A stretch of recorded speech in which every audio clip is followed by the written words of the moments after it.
Tervetuloa Sauna-podcastin pariin. Parhaat ja mielenkiintoisimmat keskustelut käydään usein saunassa. Ja nyt me ollaan tässä mahdollisimman lähellä saunaa, saunan viereisellä kuistilla. Mun nimeni on Sami Salmela ja mä olen tämän saunan isäntä. Vieraana, saunakaverina, mulla on tänään täällä tuttuun tapaan Maurits Lähteenkorva. Tervetuloa löylyihin. Me keskustellaan tänään rakkaudesta. Ja mä introksi luen Tiedelehdestä pienen lyhyen artikkelin, johon mä törmäsin vuonna 2023 lentokentällä, kun ostin lehden matkalukemiseksi sieltä numero 7. Ja siinä lehdessä kerrottiin, kuinka rakastuminen on kemiallinen reaktio meidän aivoissamme. Ja suora lainaus. Rakastuminen tai vanhemman ja lapsen kiintyminen toisiinsa perustuu silkkaan kemiaan. Lehden mukaan on kolmenlaista rakkautta. Kiintymys, jota tunnetaan äitiä kohtaan, on erilaista kuin puolisoa kohtaan tunnettu rakkaus. Ne voivat olla himoa, viehtymystä ja yhteenkuuluvuutta. Ne ovat eri asioita ja henkilö voi tuntea kaikkia kolmea yhtä aikaa. Lehden yhteenvedossa todetaan, suora lainaus. Rakastumisen terveyshyödyt voivat lykätä kuolemaa ja erityisesti tehdä elämästä laadukkaampaa. Edes rikastuminen ei vaikuta elämänlaatuun yhtä paljon kuin rakastuminen. Rakkaus on siis selvästi tavoittelemisen arvoista.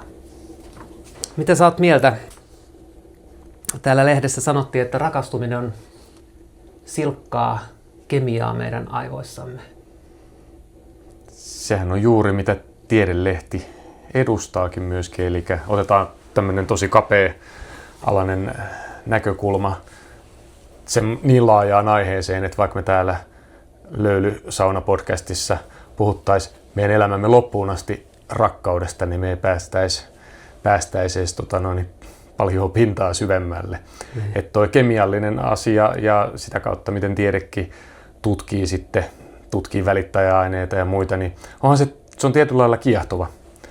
Ja tossakin kohtaa sitten niin ainoa ansa, mikä tieteilijällekin tulee ehkä enemmän tuommoisissa populistisissa julkaisuissa, ei niinkään tieteen tekijöiden keskuudessa, mutta se, että on silkkaa kemiaa, eli käytetään tämmöisiä rajaavia sanomisia siellä, niin sehän herättää silloin niin kuulijoissa, lukijoissa, jotka ovat sen kannalla tai puolesta, niin se herättää semmoisia vähän niin kuin vastakkainasettelua, jotenka silloin se saa myöskin lukijan kiinnostumaan, että niin välttämättä sitten, jos et ole masennuspillereiden myyjä tai joku muu, niin tieteilijä ottaisi vähän varovaisemman kannan siinä, että joku on silkkaa jotakin. Ja silloin myöskin voisi ajatella, että tämmöinen tieteentekijäkin, hänellekin on Jumala suonut jonkun verran viisautta.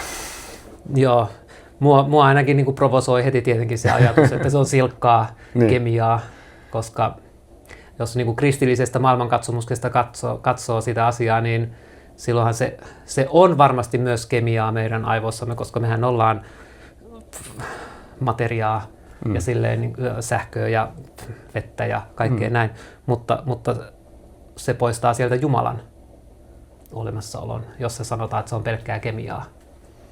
Joo, sillä halutaan rajata asioita. Että toki sitten, jos mä olisin kemisti tai just vaikka mielialan lääkkeiden myyjä, niin kyllä mä sen sitten siihen rajaisin, koska sitten mulla on se pilleri siinä, niin sitten mun ei tarvitse miettiä mitään muuta.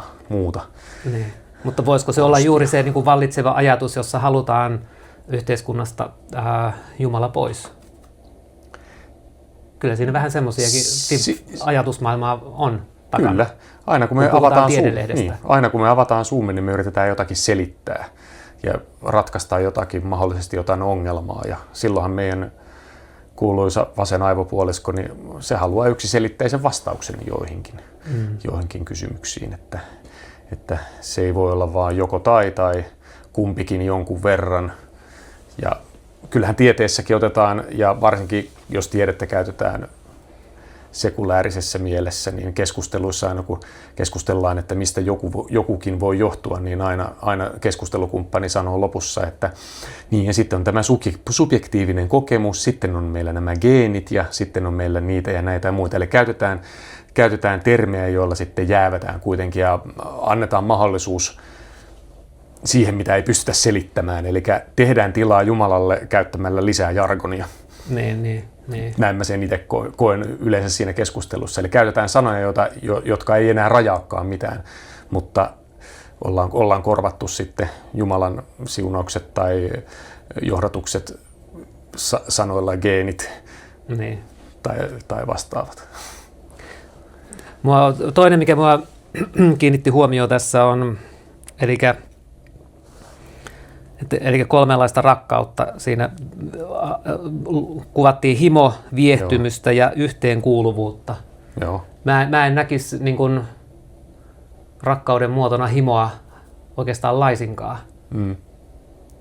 Voisi olla jollain tapaa niin kuin löysästi rakkautta, mutta kyllä mun mielestä niin kuin himossa ei ole rakkautta sinänsä tarvitse olla.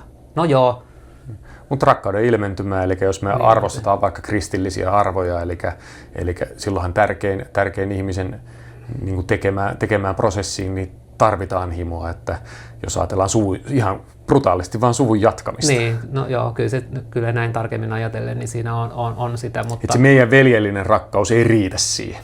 Niin, joo, kyllä näin on. Mutta kuitenkin semmoinen, että jos niin kuin ajatellaan niin kuin rakkauden pyhyyttä ja kauneutta semmoista, niin mun mielestä niin kuin jos ajatellaan pelkkänä himona, niin mä en näkisi niin kuin rakkautta kovin niin kuin rakentavana ja hienona asiana. Kyllä, mutta siinä tullaan just siihen kanssa, että kun rajataan asioita, niin niistä tulee helposti tosi groteskeja. Ja sitten meidän pitää vähän tanssia sanojen ympärillä ja konseptien ympärillä. Että Jumalan rakkauskin, josta pienempi olomuoto on sitten niin kuin vaikka ihmisten välinen rakkaus. Ja on se ihmistenkin välinen rakkaus, niin kyllähän sekin pakahtuu ja sydänkohtausta meinaa tulla, kun ensimmäistä kertaa johonkin ihastunut tai sitten kokee just yhteenkuuluvuuden tunnetta porukassa. Joo. Tai sitten kumppania varten ja näin edespäin. Niin kyllähän ne antaa meille semmoisia piikkejä kokemuskentässä, joita me helposti lähdetään jopa jahtaamaankin sitten ja peletään menetetty, että me halutaan kokea se, mitä me koettiin ensi-ihastumisen hetkellä ja sun muuta. Että... Niin. No se oli tavallaan mun pointti tuossa niin kun pelkään niin kun himon rakkauden osana on se, että sit sen niin kuin väärinkäyttö ja sen niin kuin väärin tulkinta, että tämä on rakkautta, että tarvitsee olla vaan sitä pelkkää himoa, niin. Että se olisikin rakkaus ja silloin ollaan addiktissa ennemmin kuin rakkaudessa. Kyllä. Että... Ja orjuudessa tietyllä tavalla. Vaikka on rakkauskin tietyllä tavalla niin kuin orjuuttavaa. Joo, hypnotisoivaa ainakin, eli kyllä se saa meidät valtaansa ja sinänsä niin kuin ihastumisen ja rakastumisen tunne, niin sehän on ihan mahtavaa. Kyllä, mutta sitten semmoisen niin kuin syvän rakkauden kokeminen, jota mä niin kuin ajan ehkä enemmänkin tässä kohdassa nyt takaa, niin on semmoinen, jos mä ajattelen omaa avioliittoa, niin me ollaan 25 vuotta, mä oon ollut naimisissa ja ei se siellä heti alussa ollut semmoista syvää rakkautta, että sitä niin kuin odotti ja halusi, että me saadaan rakennettua sitä yhteenkuuluvuutta, joka tässäkin oli yksi muoto siitä. Ja mun mielestä yhteenkuuluvuus tuo sitä syvempää rakkautta. Mutta eikö tuommoinen elämänmittainen sopimus, mitä tehdään Jumalan edessä avioliittoa varten, niin sehän antaa meille sitten mahdollisuuden kokea sitä rakkautta monimuotoisemmin. Eli jos me toimittaisiin niin kuin eläimet, eli me tehdään se seuraava sukulinja tuossa noin ja ollaan siinä ja varsinkin sitten miespuoliset, niin sittenhän me etsitään seuraavaa, jota me päästään siementämään. Niin, mutta ja tässä kohtaa, että jos me ollaan sitten valitaan ja tehdään se rakkauden sopimus sitten toisen ihmisen kanssa ja silloin se myöskin se Jumala pääsee muuttamaan sitä rakkautta, mitä on ihmisten välillä ja syventämään siinä. Ja sehän vaatii sitä sitoutumista. Niin on. Ja se on myös semmoinen ihmeellisyys, joka aukenee vasta kokiessa varmastikin. Joo, mutta kyllä on totta, että niin kun avioliitto ja pitkä parisuhde, niin kyllä siinä pitää olla sitä niin kuin himoa, viehtymystä ja yhteenkuuluvuutta kaikkea. Mutta sitten jos joku näistä rupeaa niin kuin hallitsemaan pelkän himon perään menemistä ja näin, niin se ei ole ainakaan mun mielestä semmoista kaunista rakkautta. Niin, ja onko tossakin kanssa, että se vääjäämättä muuttuu, eli ensi-ihastuminen kautta sitten semmoinen, että toinen pyörii ajatuksissa koko aika, aiheuttaa fyysisiä oireita paljon, niin sehän rupeaa jo automaattisesti, eli jos sen varaan rakentaa sen parisuhteen, se ei pysy kuitenkaan samalla tasolla, ja se alkaa muodostaa epämiellyttäviäkin piirteitä, jos sitä yritetään väkisin pitää yllä, eli se, että antaudutaan silloinkin myöskin sitten Jumalan johdatukseen sen kanssa, että miten rakkaus sitten muuttaa yksilöitä ja sitten myöskin sitä parisuhdetta siinä.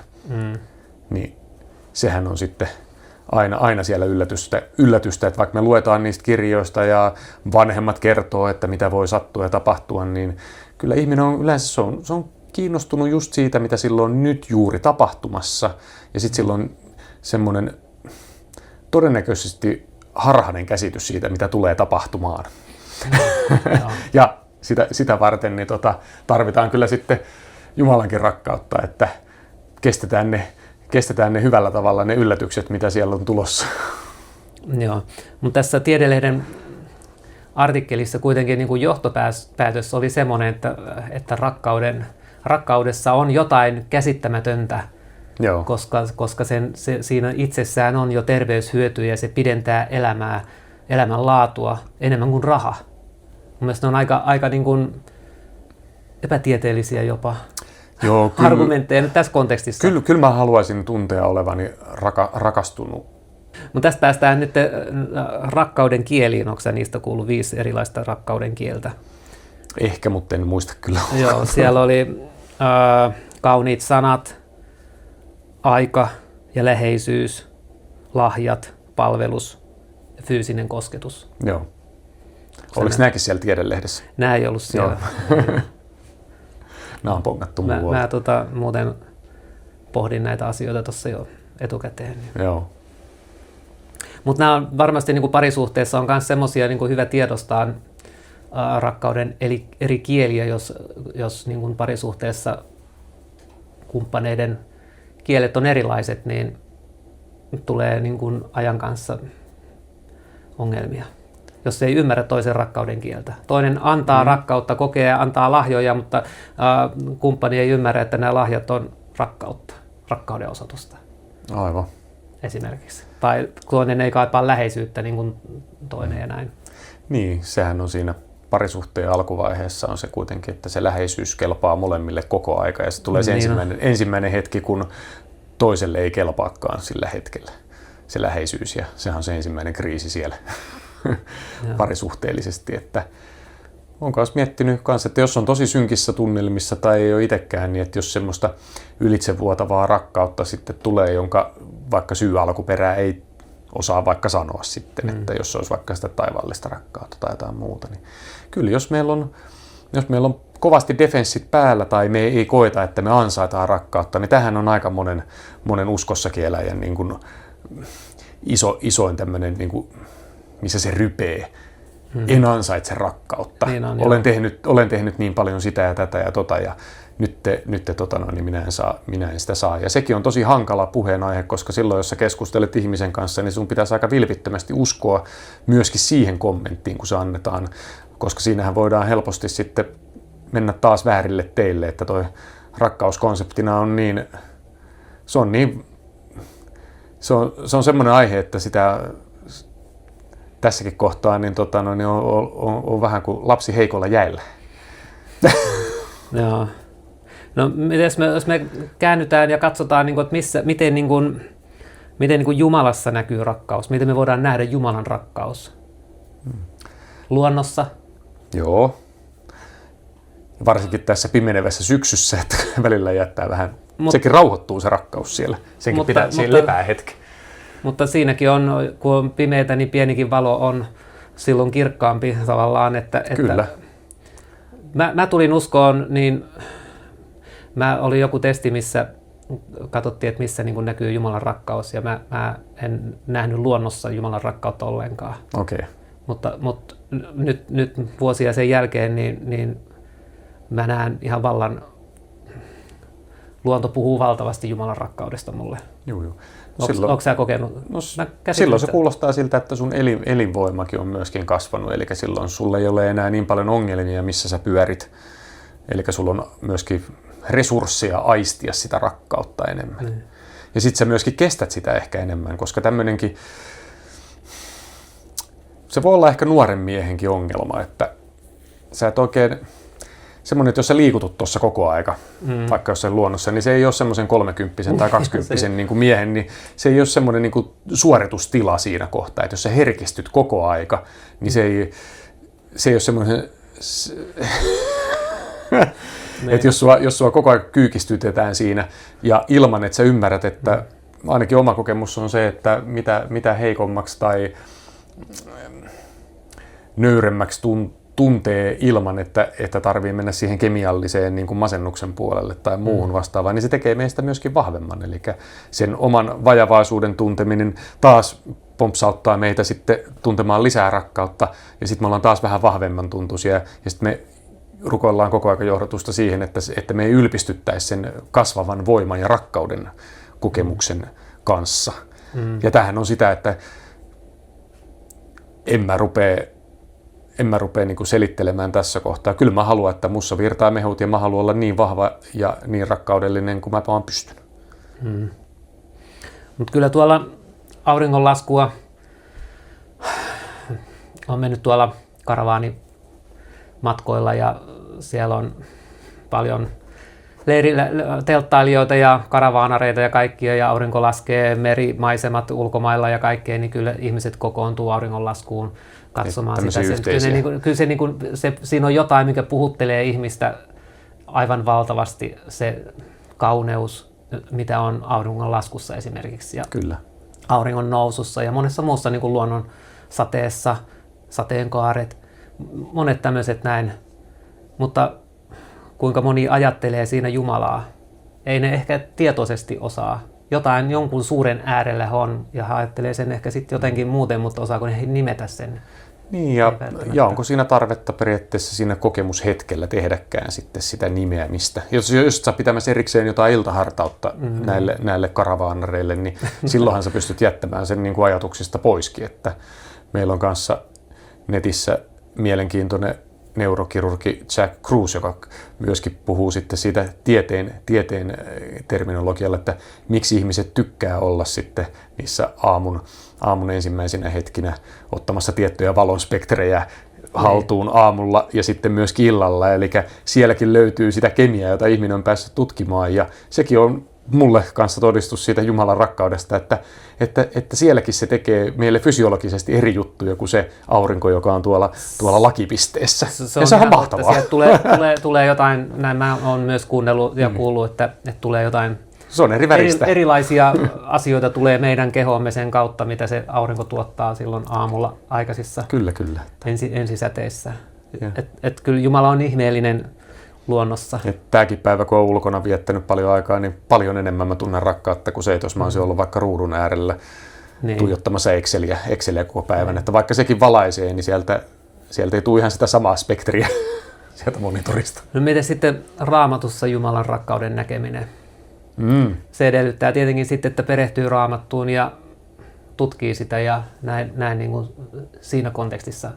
No se on paljon myös historiankirjaa ja sen takia varsinkin lapsenakin niin ajattelin, että kyllähän ne oli koottu vaikka johonkin ikuisiin kertomuksiin. Ne oli tämmöiset voimakkaimmat tarinat, joista sitten Jumalankin rakkaus positiivisen puolella niin kuin tulee esiin, mutta onhan sitten Raamatussakin myöskin ja muissakin pyhissä kirjoituksissa tai teksteissä niin on paljon sitten myöskin tämmöistä historian kuvausta vaan, missä kuvataan siitä, että jotkut kansat taistelee keskenään ja sotii, että miten sitten Jumalan johdatus sitten silläkin puolella sitten näkyy, ja tokihan me aina halutaan valita sieltä sitten sopivat tekstit sitten kuvastamaan sitä, mutta kyllä mä haluaisin ajatella, että se Jumalan rakkaus näkyy kyllä jokaisessa ja samalla lailla se tarinassakin sitten muuttuu joka lukukerran yhteydessä ja kenen kanssa ollaan tekemisissä. Luetko yksin vai tutkitko kaverin kanssa sitä vai? Joo. Mulla on henkilökohtainen Jumalan rakkauden kokeminen, uskoon tulokokemus silloin 5 vuotta sitten, kun heräsin synnin unestani. Ja se oli niin dramaattinen, jossa niin kun, ja se ei liittynyt Raamattuun sinänsä, mutta Raamatun asioita, kun mä näin ja koin edessäni niin kuin Jeesuksen ristin kuoleman ja Jeesuksen veren ansiot ja se rakkauden. Ensinnäkin se, että mä olin niin kääntänyt selkäni Jeesukselle kokonaan ja mä en enää halunnut olla edes Jeesuksen oma ja sitten Jeesus tuli mun luokseni ja kutsui mua seuraamaan ja se valtava niin kuin armo ja se, että siitä huolimatta, vaikka mä olin kääntänyt selkäni Jeesukselle, hän tuli silti mun luokseen ja osoitti rakkautensa mua kohtaan ja rakasti mua, niin se riisui mut kaikesta niin kuin semmosesta, mitä mä olin sitä ennen kokenut, semmoinen itsekyydestä, ylpeydestä ja itsekorotuksesta, jossa mä materialismissa elin ja muuta tämmöistä näin. Et se oli mulle niin valtava kokemus. Ja sen pohjalta tänä päivänä ja sen jälkeen Raamatun kertomukset ja Jumala puhuu sen rakkauden sieltä Raamatun sivuilta aivan eri lailla kuin ennen sitä kokemusta. Kyllä mä uskoisin, että Jumala on kuitenkin koko aika, se on kutsunut sua ja kutsuu mua ja kutsuu kaikkia ihmisiä koko aika vastaanottamaan sitä rakkautta. Että siinä ihan kohtaa, varmasti niin jokainen saa kutsun. Mietin kanssa sitä, että kun se on kuitenkin kokemuksessa silloin, jos se kontrasti on niin iso, niin sitähän voi vähän pelätäkin silloin, että mietin siinä, että pitäisikö siihen ottaa keskusteluun mukaan sitten semmoinen käsite kanssa kuin armo, että me niin kuin ollaan sitten, kun sä et oikein voi valita sellaista sua hajottavaa kokemusta etukäteen, sä et voi ruksata ruutuun tälleen, että minä valitsen nyt on hyvä päivä tulla uskoon, kiitos. Vaan sä jotenkin vaadit, siinä joku armon pitää tulla jostakin. Toi oli hyvä, koska mun mielestä Jumalan rakkaus ja armo tulee jotenkin käsi kädessä. Koska silloin kun Jumalan rakkauden, kun mä oon nähnyt Jumalan rakkauden ja Jumala on kokenut, että Jumala tulee mun lähelleni, niin silloin mä näen oman syntisyyteni ja heikkouteni. Ja jos siinä ei tule armo mukana, niin se on kuin kuluttava tuli, joka niin kuin, en mä kestä sitä. Niin. Se tarvii sen armon.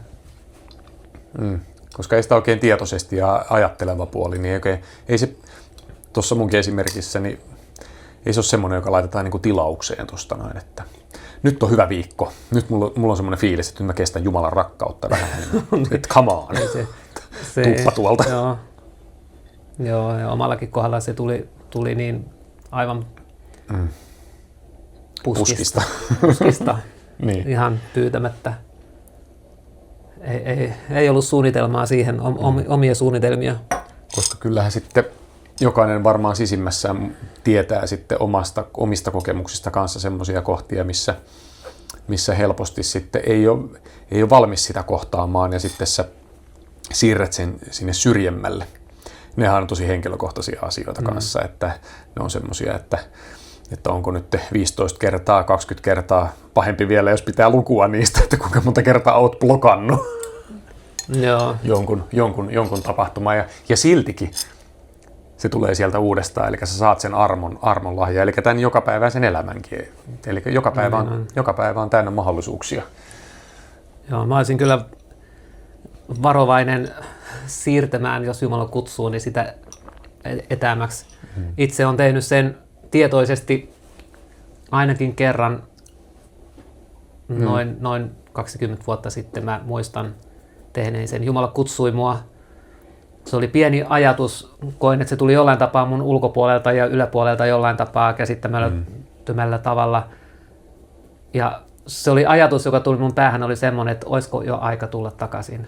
Joo. Ja sitten mä vastasin, en mä tuu vielä. No, kun me puhutaan Jumalan rakkaudesta, niin silloin tulee mulle vääjäämättä mieleen myös hengen hedelmät. Okay.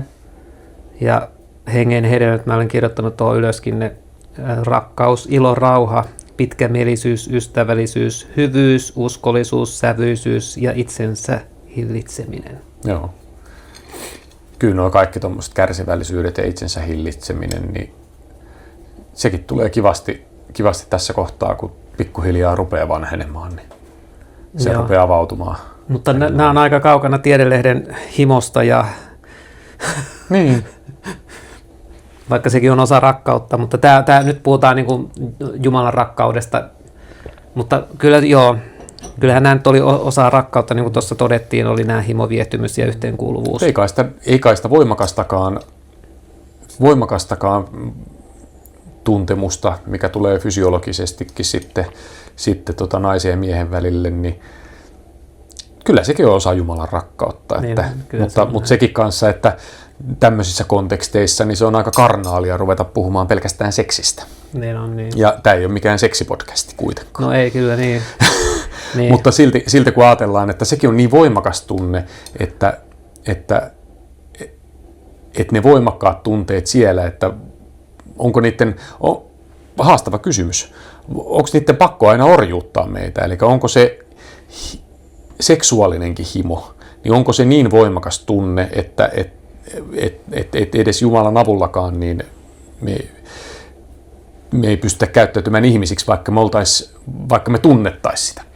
Mä uskon, että Jumalan avulla me päästään kaikista addikteista, se on mahdollista, mä uskon näin. Koska mun elämässäni on ollut addikteja, alkoholi muun muassa, ja mä en halunnut luopua alkoholista, mutta uskon tultua, niin kohta huomasin hyvinkin pian, että en mä halua, ei se maistunut, ja tuntuu, että se ei ole sopivaa, ja Jumala antoi voiman päästä siitä eroon, ja mä uskon, että myös jokaisella osa-alueella, koska alkoholi oli mulle todella semmoinen asia, jossa mä olin kiinni. Aivan, että se oli inhimillisesti mahdotonta siitä päästä vaan näin pois. Ja sitten kun miettii tuossa, niin 25 vuoden aikainen pituisen avioliiton, siinä molemmat osapuolet haluaa toisiaan ja tekee rakkautta yhdessä. Niin versus sitten, että molemmat haluaa siinä, niin yksi maailman kauneimmista asioista. Ja sen takia se on kaunein asia, kun sillä tehdään uutta elämääkin. Versus sitten, että jos jompikumpi ei sitä halua ja toinen tekee sen väkisin, niin sittenhän se on pahinta, mitä me voidaan tehdä toisille. Se on totta, joo. Että on niin pieni, joka muuttaa sen niin tässäkin skenaariossa. Ja sen takia että se tiedostaa sen, että me eletään synnin maailmassa. Eli se mahdollisuus aina on se homma voi kääntyä päälailleen. Niin on. Ja tässäkin kohtaa, että mikä se on se siunaus siinä, että sitä tekee rakastetun ja sitoutuneen kumppanin kanssa ja jatkaa sukua, kun versus se, että sä menet tekemään sitä himos saattelemana sellaiseen ihmiseen, joka ei sitä halua. Niin. Se on ihan järkyttävä ero. Ja tässä kohtaa Tiedelehti voi suoraan sanoa meille, että se on sama akti siellä. Niin on, joo. No, sen takia tämä määritelmä vähän on sen suuntainen. Ja jos ajattelee sen ilman Jumalaa, niin silloin siitä ajattelee sen vaan noina sanoina juuri, jolloin sen mahdollisuudet on. Ja me pystytään kuvittelemaan, minkälainen ihminen on ilman Jumalaa. Kyllä. Mutta mentäisiin hengen hedelmiin vielä enemmän, koska mun mielestä hengen hedelmät on niin kuin ensiarvoisen tärkeitä. Ne on paljon tärkeimmät hengellisessä kontekstissa, kun ehkä äkkiä tulee ajateltua, koska hengen hedelmät on semmoiset, jolla me pystytään navigoimaan, koska on paljon seurakuntia, on paljon erilaisia uskontoja, käsityksiä, niin mun mielestä, mitä mä oon kokenut, niin hengen hedelmät on juuri se, millä pystyy navigoimaan siihen, missä on se Jumalan rakkaus, koska Jumala on rakkaus, niin siellä, missä on puhtaat hengen hedelmät, niin siellä on puhtaimmillaan myös Jumala läsnä. En väitä, etteikö muuallakin olisi. Niin, ja sitten toimintaympäristönä se, että missä sä pystyt tekemään kaikkein parasta ja hyvää, niin sitä mä ainakin muistaakseni, aina kun ollaan juteltu, niin mun mielestä se, että Jumala johtaisi semmoiseen paikkaan, missä pystyy tekemään mahdollisimman paljon. Niin sen ehkä ensiarvoisena näkisin sen. Että muutenhan se menee siihen, että kuinka minä olen enemmän oikeassa kuin nuo toiset on oikeassa. Mutta se taas ei kuulu rakkauteen sekään sitten. Tietyllä tavalla on olemassa Jumalan käskyt, jotka on universaaleja, jotka Raamatussa on, ne on kaikille samat. Mutta silti on ihmiset, jotka jättää sieltäkin asioita huomioimatta. Joo, Okay. Mutta ei kuitenkaan, eihän meidän tehtävä kuitenkaan lähteä niin kuin sillä tavalla niin kuin arvostelemaan, tuomitsemaan. Totta kai me voidaan kertoa ja kerrotaankin. Sehän on meidän tehtävämme. Mutta se on hyvä katsoa niitä hengenhedelmiä, eli just siinä kontekstissa, missä itse tekee sitten, ja jos kokee tekevän sen Jumalan työtä, että sillä on. Mutta että saat itse siitä ja sitten se sun vaikka yhteisö saa siitä. Mä ainakin katson sen, että jos joku tulee mulle hengellisesti puhumaan jotain asiaa, niin sanotusti oikaisemaan mua tai kertomaan mulle jotain uutta tai jotain semmoista, minkä mä en usko, niin kyllä mä katson sitä, että tarkkailen näitä hengen hedelmiä siinä hänessä ja siinä tavassa, mitenkä sitä mulle tuodaan kaikella tavalla, että jos se tuodaan raamattua päähän lyöden tai hengellisellä väkivallalla, niin mä pidän, että silloin siinä asiassa ei ole, tai jos, se voi olla myös, ettei tässä henkilössä ole niin kuin puhtaat hengenhedelmät, ja silloin mä oon varuillaan. Joo, mutta helposti toihan näkyy enemmän just tuttujen kanssa, että mullakin oli bussipysäkillä, tuli viime viikolla ne kaksi naista siihen lähelle, ja mä tokasin jotakin, niin mä huomasin heti, että he oli ihan tämmöisellä evankeliumismeiningillä siinä, ja luonnollisesti niin siinä ei tarvitse kahta sekuntia arvata, että mihinkä ryhmittymään he kuuluivat sitten, että kyllä mä tapasin 2 Jehovan todistajaa kyllä, että he oli ihan sillä fiiliksellä, että jos joku ottaa vähänkin, tai on altis kontaktille, ja mä yleensä oon kanssa, niin silloinhan me päästiin siinä sitten keskustelemaan hetki ja varmasti molemmat saatiin siitä pienestä vuorovaikutuksesta, niin saatiin iloa. Ja tässäkin kohtaa, niin munhan ei tarvi heidän kanssa, jos tokko mä niitä enää näen koko elämäni aikana, eli me voidaan olla niin sanotusti kasuaalisesti samaa mieltä ja toivottaa siunausta ja johdatusta toisillemme. Haastehan tulee vaan niiden kanssa, kenen kanssa me ollaan päivittäin tekemisissä. Meidän pitää sopia asioista, meidän pitää oikeasti konkreettisesti arvottaa, mikä asia on tärkeämpi. Ja silloin toinen voi sanoa, että kun sä teet tämän asian nyt, etkä tee tuota, niin tämä on sinulle tärkeämpi. Ja silloin, jos se kalskahtaa itselleen, eli sä et allekirjoita sitä täysin, niin riitahan on valmis heti. Joo. Ja tässä päästään myös siihen läheiset ihmiset, perhe, vaimo, kumppani, kun jos minä olen uskossa ja vaimo vaikka ei ole niin uskossa tai ei ole lainkaan uskossa, niin silloinhan helposti on juuri se, että mun inhimillisyyteni niin kuin loistaa niin vahvasti siinä kuitenkin mun kamppailussani hengen hedelmissä ja Jumalalle antautumisessa niin, että mä tuun tekemään virheitä ja teen virheitä ja ketä on lähellä, niin sen huomaa. Aivan. Ja huomaa muistuttaa siitä. Kyllä. Mutta sitten on tietenkin taas me tehdään virheitä, mutta sitten me nöyrytään, pyydetään anteeksi. Ja tämähän on se semmoinen niin kuin ketjureaktio, missä me joudutaan elämään niin kauan, kun me ollaan tässä meidän synnin ruumiissa. Joo. Ei me onnistuta. Ja läheiset on ne, jotka elää meidän kanssa. Mulla on moodissa, että me halutaan, että joku asia on näin, tai näin tämä asia tehdään, kun minä haluan tämän näin. Niin. Että mä haluan, että noi on, ja silloin kun se ei vastaa sitä meidän odotusarvoa, niin sitten meistä tulee semmoisia ränkkääviä pikkukakaroita. Niin varmasti helposti käy näin.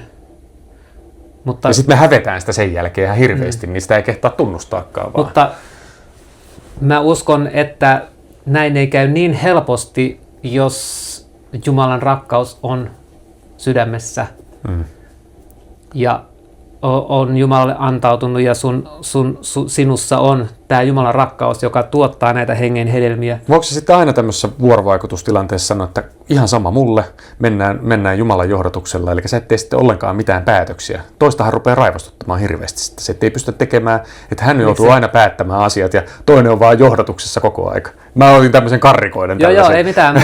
Joo, mutta en mä näe omaa elämääni. Mä tunnustan, että mä pyrin ja antaudun Jumalalle joka päivä useamman kerran ja elän. Oletko vahva uskossa myöskin, että jos sä teet jotakin päätöksiä sillä tavalla, että sä oot tehnyt parhaasi, että näin tehdään, että saatat myöskin semmoista kyllä mä mielestäni on vastuuta.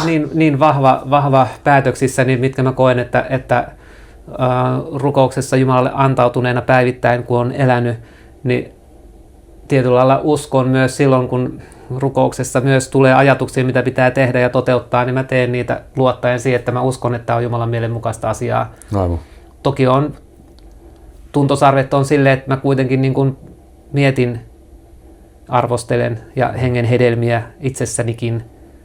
Mutta ootko kokenut ollenkaan helpotusta sitten siinä vaiheessa, että jos oma mieli ei olekaan enää niin koko aika tekemässä semmoisia arvottavia valintoja ja tunteet on johdatuksessa, niin eikö sehän on aika huojentavaakin välillä, että ei aina tarvitse olla sitä vahvaa mielipidettä. Eli asiat voi mennä näin tai näin tai näin ja kaikki on ihan sulle henkilökohtaisesti fine. Sä rukoilet sen asian puolesta, että se asia menisi hyvin ja kaikki sais tästä jotakin, mutta sulle ei ole semmoista fiksaatiota, että sen täytyy olla juuri näin tai muuten mä pillastun. Niin, kyllä siinä on se semmoinen niin kuin tekee oman parhaansa ja miten se sitten menee. Eikö se helpota kanssa? Kyllä se Jumala, me tarvitaan sitä jumalasuhdetta ja sitä rakkautta tohon, koska muuten me ollaan ihan, silloin me ollaan fiksautuneet aina siihen yhteen lopputulokseen ja luullaan, että meidän pitää tehdä nämä ja nämä asiat, jotta me saadaan just tasan toi. Ja kun elämä ei toimi niin, se antaa turpaan koko aika siellä. Eikä se mene Jumalalle antautuneenakaan niin, että se on, niin. mutta se on, esimerkiksi tämä podcasti on semmoinen, joka on lähtenyt vaan liikkeelle siitä uskosta, että Jumala kutsuu, että mä haluan tämmöistä tuottaa keskustelua, joka voisi olla rakentavaa jollain tavalla. Ja mä tiedän, että mä en ole mikään kauhean hyvä esiintyjä ja puhuja, mutta se kompuroin ja muuta, mutta menee miten menee. Mä teen oman osani ja mä uskon, että Herra siunaa. Ja koko ajan oppii uutta. Joo, mä oon kanssa kiitollinen tästäkin mahdollisuudesta. Niin. Että. Kyllä tämä on matkalla, en tiedä mihinkä ja mitä vähemmän kuvittelee siitä, että mitä tässä tulee, niin sitä nöyrällä asenteella nimenomaan. Sitä parempi. Kyllä nöyrällä asenteella nimenomaan. Se on nöyrällä asenteella ja matalalla kynnyksellä. Se on ollut mun asenteeni uskon tulostani lähtien oli nimenomaan semmoinen ajatus, että jos mä odotan, että musta tulee hyvä jossakin, niin ei semmoista tule tapahtumaan. Jos mä odotan, että mä harjoittelen ja vasta sitten esiinnyn, tai näin, se jää tekemättä. Tai ylipäätään sitä, että jos mun pitää harjoitella vaikka tämän verran, ja sitten minä saan sen palkinnon, mitä siellä mun mielessäni mä oon kuvitellut, niin sekin on johdattanut mua aika paljon harhaan siinä kohtaa, että jos sä vaan nöyränä lähdet opettelemaan ja harjoittelemaan, niin kun se palkinto on kuitenkin niin ylitsevuotavainen joka kerta siellä, että jos et sä liikaa lähde vaatimuksia esittämään sinne. Koska sitten siinä menee myöskin siinä, että silloin sä arvioit niin kuin muihin ihmisiin sitä sun takomaa. Eli jos ajatellaan, että jotain asioita, mitä on paljon harjoitellut ja jossa jotakin osaa, niin se on ihan järjetön määrä, mitä sinne menee sitä harjoittelua. Niin. Ja itselle tulee semmoinen, että on niin tyhmä, että tässä niin kuin kilpailussa siinä, että mä oon varmaan ihminen, jonka on pitänyt harjoitella tätä kaikkein eniten maailmassa.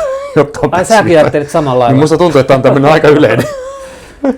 Mä näen palkintona sen, kun mä ryhdyn johonkin asiaan, katsotaan vaikka tämä podcasti tässä, jonka mä teen Jumalan kunniaksi.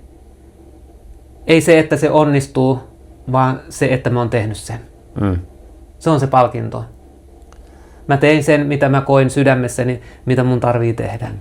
Ja se on kaikessa tekemisessä. Tää on se, mä oon kompuroinut monta kertaa, mä oon kirkossa soittanut ja laulanut lauluesityksen ja mä oon mennyt pieleen sen ja ollut pettynyt, että miksi menee pieleen jälkeenpäin. Mutta mä oon ollut tyytyväinen silti siitä, että mä tein sen. Mä otin ne askeleet, mä menin ja tein. Voiko osa sitä rakkaudettomuuden kokemuksesta tai kuulumattomuuden kokemuksesta johtuu kanssa siitä, että me nähdään koko aika ympärillä. Me saadaan niin paljon niin sanottua viihdettä.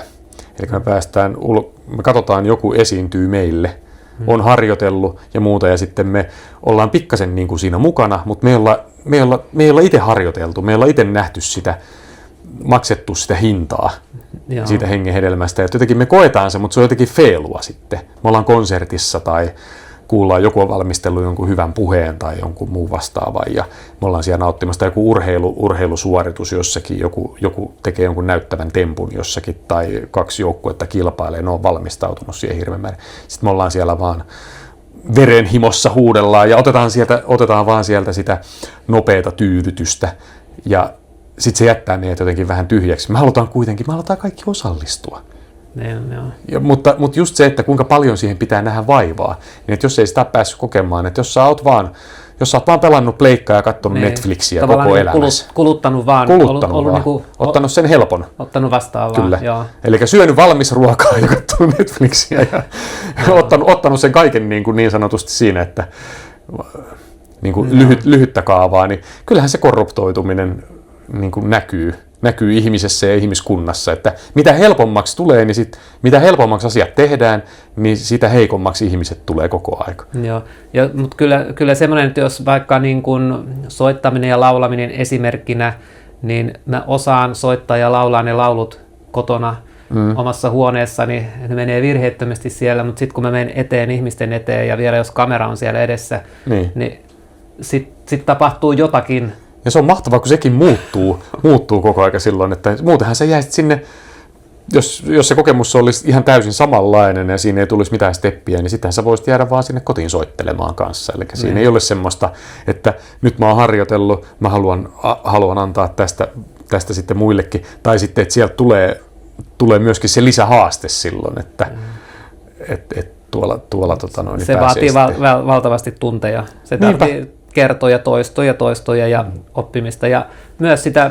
Mitä se rakkauden kokemus siinä? Kerkeet sä tuntemaan siinä jännityksen tilassa, siinä suorittamisen tilassa, niin, koska kyllähän me haetaan sitä semmoista kansankielellä niin flow-tilaa, joka olisi just se rakkauden tila siinä, missä sä sitten teet sitä, pidät sä puhetta tai soitaksa ja laulaksa, niin sä haluaisit, että sulle ei tule harha-ajatuksia silloin mieleen ja sä oot täysillä tekemässä sitä ja sä koet olevas siinä niin kuin NS-keskipisteessä tekemässä.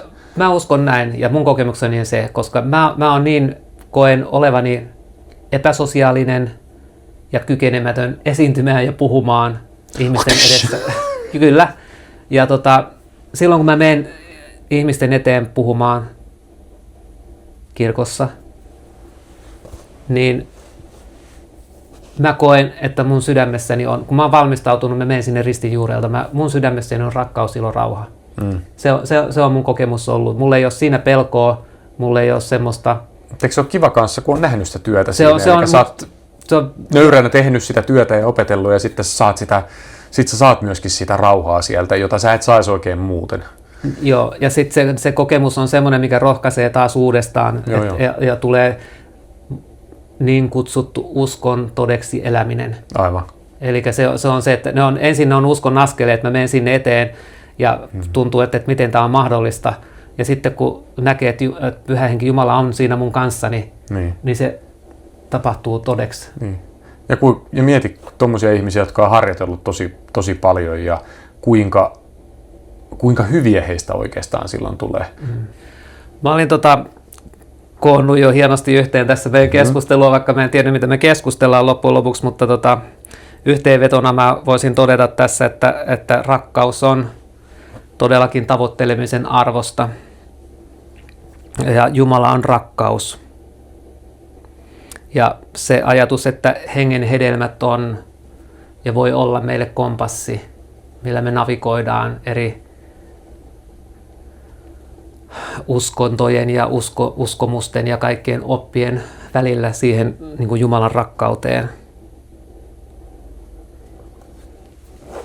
Tämmöisiä ajatuksia tänään meillä täällä ja mä kiitän siitä, että sä oot ollut mukana tänään kuuntelemassa tätä podcastia ja tervetuloa seuraavaan podcastiin mukaan. Jatketaan harjoituksia.